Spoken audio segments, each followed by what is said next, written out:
Model S is set to go mountain climbing, and Model X owners get some good news about the cost of windshield replacement.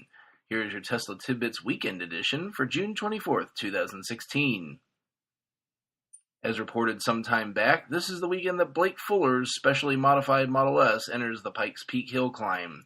TheDrive.com gives us a little look at the car and its driver, and the Fastlane car gives us a nice video interview with Fuller. Fuller started with the stock P90D and set to hacking it up. He started at the battery pack, talking about it being engineered to be charged and discharged many times, meaning loads of extra capacity. However, that capacity means weight, which is the enemy in a race.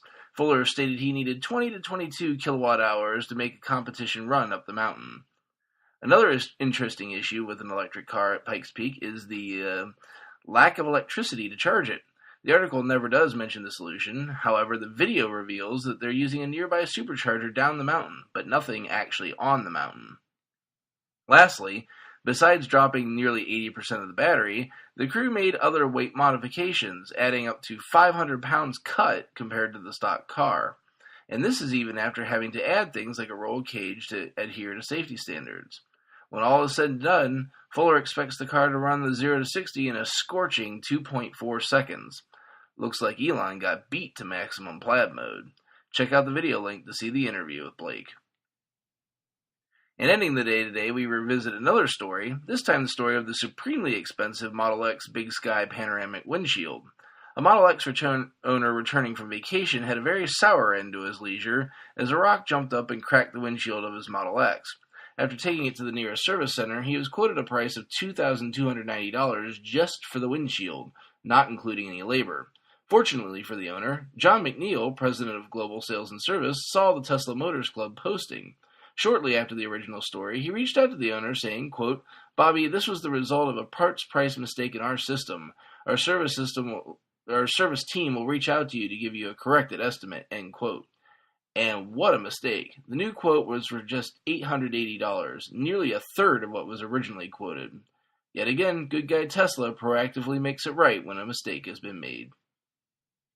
Links to the full stories from today's episode can be found in the description of the show. If you like what you hear every day, please consider supporting the podcast at patreon.com/Tesla Tidbits. If you don't have any extra cash, no worries. Show your support with positive reviews, likes, and subscriptions on the favorite media services. If you have any questions or feedback for me, you can hit me up via email by messaging podcast@teslatidbits.com, or for shorter form feedback, you can find me on Twitter at Tesla Tidbits.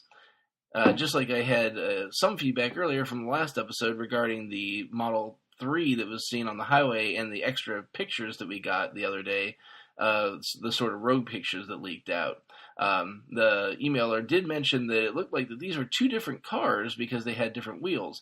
However, in digging around, the consensus does seem to be that we don't have two different prototypes here. It's just that they have switched the wheels on the prototypes. I think either theory could be valid, but we'll see what happens. Those prototypes are quite expensive to make.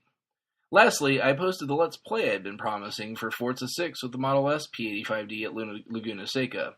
You can find that on the YouTube channel. Boy, did I have a much better run than at Nürburgring. If you haven't checked out the YouTube channel, simply head on over to YouTube and enter Tesla Tidbits into the search bar. It'll be your first result. I hope you'll check it out, and I hope you enjoy. That's going to be it for today. Hope to see you back here next week. Until then, charge it up and hit the road.